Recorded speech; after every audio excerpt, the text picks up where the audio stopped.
sino ese golpe y a normalizarme lo antes posible, no lo sé. Sí. Las emociones en sí mismas son un combustible que hay que quemar y se queman cuando los expresamos. Y hay mil modos de expresar emociones, a través del llanto, que es lo más sencillo, a través de la escritura, a través de la música, a través de cualquier forma que se nos facilite. Pero debo de entender que todo aquello que no llore por los ojos, lo voy a llorar por cualquier otro lugar de mi cuerpo. Por lo tanto, lo sano y lo normal es que un duelo duela. Lo normal ante una pérdida es llorar. Claro. Entonces, la expresión de mi dolor, sin buscar de ninguna manera el consuelo, es lo más sano. ¿Cuándo debo acudir al terapeuta? Cuando esto ya no sea normal, es decir, cuando mi dolor me impide dormir, cuando mi dolor me impide comer, cuando mi dolor me impide socializar, cuando mi dolor me impide disfrutar la vida después de un tiempo prolongado. Y un tiempo prolongado ante la muerte, por ejemplo, sería más de 60 días. Es normal que 1 o 2 meses yo esté sumido en una confusión total, en un dolor total, pero si ha pasado este tiempo y continúo todavía con insomnio, con desorden alimenticio, sí es tiempo de ya acudir a un especialista. Lo normal el primero y segundo mes es que el dolor sea exagerado, que el dolor sea terrible, sea incapacitante incluso, y lo normal para un duelo, habitualmente, aunque es muy difícil ponerle fecha, es 1 año. 1 año porque lo complicado de los duelos es la primera vez, es decir, mi primera Navidad sin ti, mi primer año nuevo sin ti, mi primer cumpleaños sin ti, y todas estas instancias se agotan en 1 año de un calendario normal. Claro. Octavio, ¿qué pasa cuando sé que tengo, vamos a retomar, COVID? Y empeora, y volteo a mi alrededor y veo las noticias y hay muerte por doquier. Así es. ¿Yo debería empezar a asumir que puedo ser una de esas personas? Sí, digo, como puedo recuperarme, puedo ser semifinal. ¿Qué hacer? ¿Por qué cuesta tanto trabajo? Digo, obviamente antes de venir a verte estuve leyendo, a la gente nos cuesta aceptar que estamos a punto de morir. Me queda claro que todos nos vamos a morir, pero cuesta mucho trabajo decir, puedo ser el siguiente. ¿Por qué mejor, en lugar de tener esa como negación, qué deberíamos hacer para tener una mejor partida? Número 1, a mí me parece que habría que relativizar, habría que objetivar bastante. Y esto significa, dice Jalil Gibran, el mejor escritor libanés desde mi punto de vista de todos los tiempos, no se encuentra más cerca de la muerte el recién nacido que el anciano. ¿Cierto? Por Totalmente. lo tanto, el hecho de que yo tenga una enfermedad crónico-degenerativa de ninguna manera me está poniendo más cerca de la muerte que a las personas sanas. Una persona hoy por hoy enferma de una enfermedad incurable, muchísima gente sana el día de hoy no va a llegar a casa, y de los que lleguen a casa, muchísima gente no va a amanecer. Y si nos quedaran, suponiendo, si a mi enfermo le quedaran 3 años de vida, 2 años de vida anunciada, en estos 2 años millones de personas totalmente sanas, que no tienen la mínima sospecha de la muerte, ya no van a estar aquí en 2 años. Por lo tanto, este tema de la muerte es sumamente muy subjetivo. Nadie está más cerca que nadie. Nadie sabe su momento exacto de morir. Nadie sabe quién se va antes o después. Al final, todo ser humano, dice Elizabeth Kubler-Ross, tiene 4 certezas únicas de la muerte. El no saber cómo, el no saber cuándo, el no saber dónde, y el precisamente no saber el por qué. Entonces no hacemos nada. Entonces nos quedamos así como de, pues a la hora que tenga que ser. Yo hablo del supuesto de que es inminente.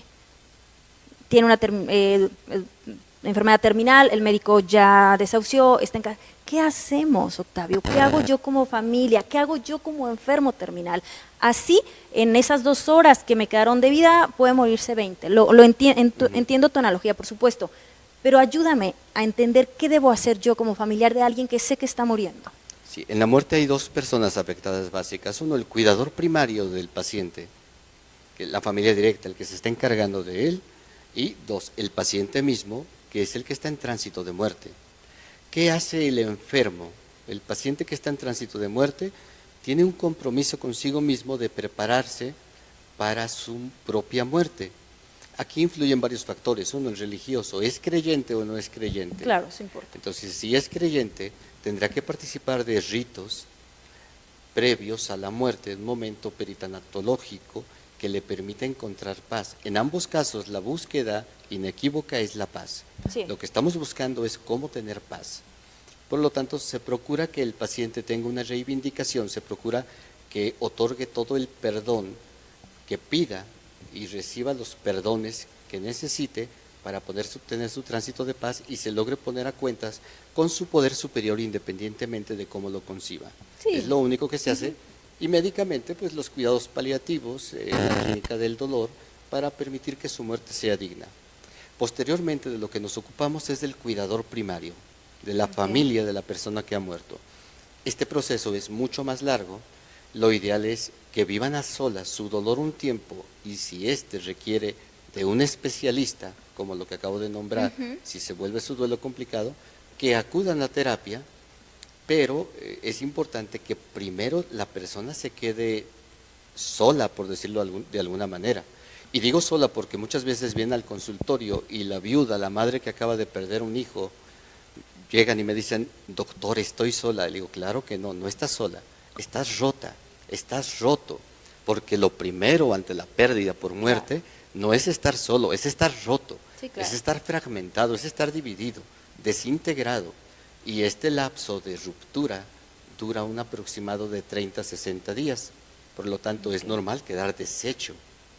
Entonces, después de estos 30 a 60 días, si este estado continúa, busco ayuda, porque lo normal es que duela, no tenemos que evitar el dolor. Eso es sumamente triste, sumamente frío, pero sumamente necesario.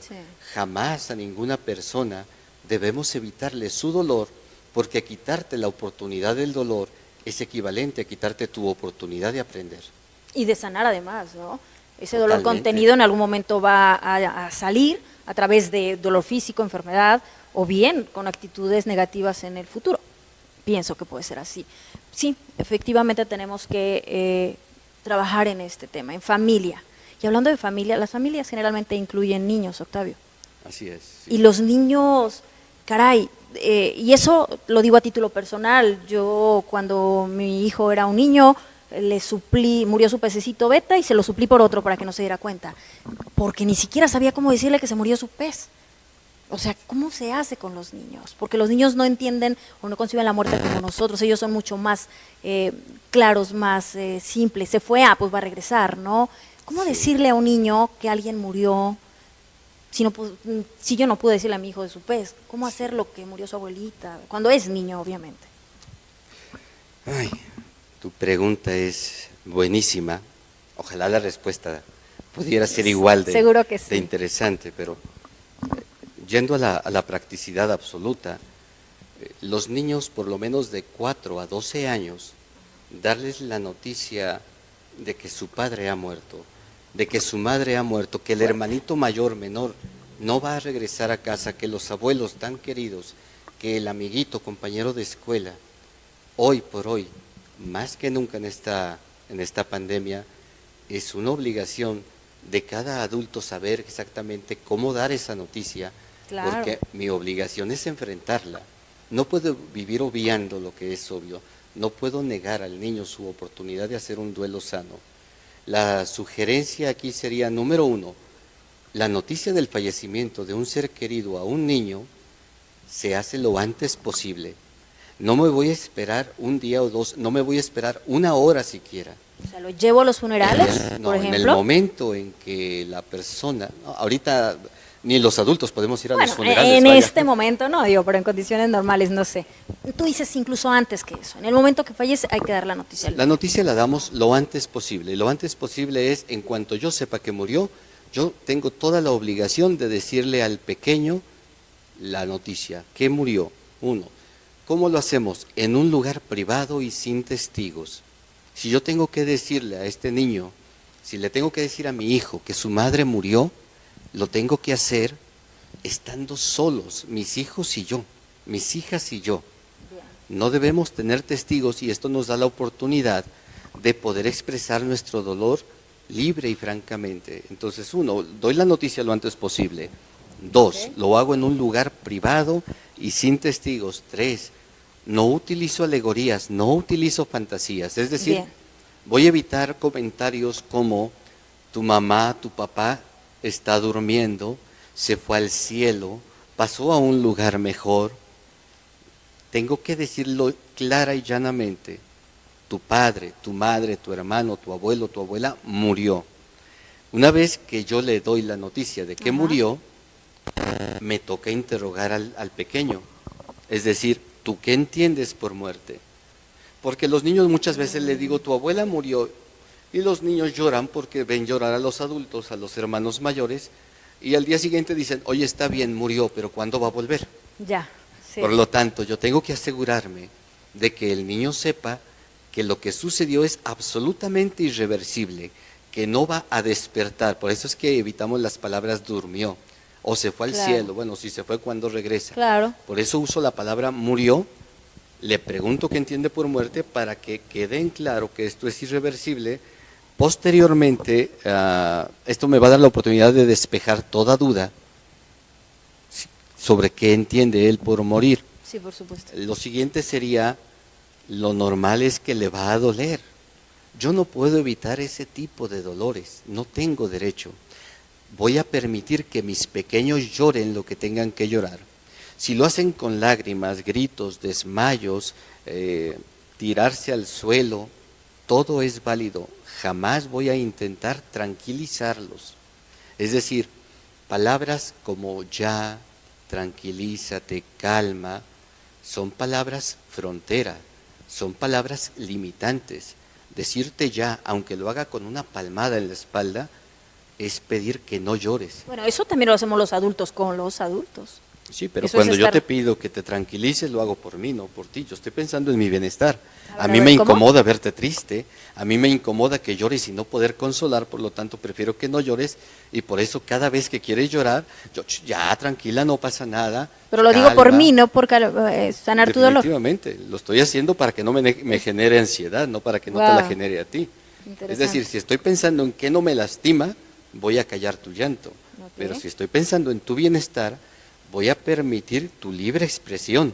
De Entonces yo acuerdo. tengo que estar pensando en que si yo doy la noticia a mis pequeños, lo natural, lo normal es que duela y que lloren. Bien. Por lo tanto, voy a permitir la libre expresión de su dolor sin importar cuánto me afecte, porque lo que es primario ahorita es el desahogo del pequeño, es la liberación de la emoción del pequeño, que es lo que realmente está importando ahorita. Tengo que responder las dudas de mis pequeños y entre estas respuestas está incluido el no sé. Mis hijos seguramente, mis pequeños me van a preguntar cosas que no sé y no voy a inventarlas. Tengo que ser sumamente honesto y decir, eso no lo sé. Hay que ser muy, muy pragmáticos. No sé decirte No lo esto. sé. Ok. Y es muy bueno que ellos sepan que yo me encuentro limitado. Ok. Otra cosa es que cada vez que yo dé una noticia, que siempre tengo que asegurarles que vamos a estar bien. Es decir, es verdad que tu papá murió, pero tú vas a estar bien, pase lo que pase. De acuerdo. Tú no tienes por qué preocuparte, si tienes por qué estar triste, pero en sí tú tienes que tener la certeza absoluta de que tú vas a estar bien y procurar que no haya grandes cambios en sus rutinas. Y poco a poco así el pequeño va a ir asumiendo esa pérdida, sanando su dolor y bueno, pues seguir ahora sí que con lo que tenga que seguir. Siguen las preguntas incómodas. Generalmente van a preguntar cosas como, mamá, ¿tú también vas a morir? Y tengo la obligación de ser honesto y decir, claro que sí, hijo, pero yo creo que va a pasar cuando tú ya estés grande y tengas tus nietos. Es decir, siempre finalizamos con una frase esperanzadora, tranquilizadora, sin mentir, con absoluta honestidad. Y esperando, por supuesto, que eso se haga realidad, ¿no? Sí, lo estamos esperando Hasta nosotros que- también, lo estamos deseando.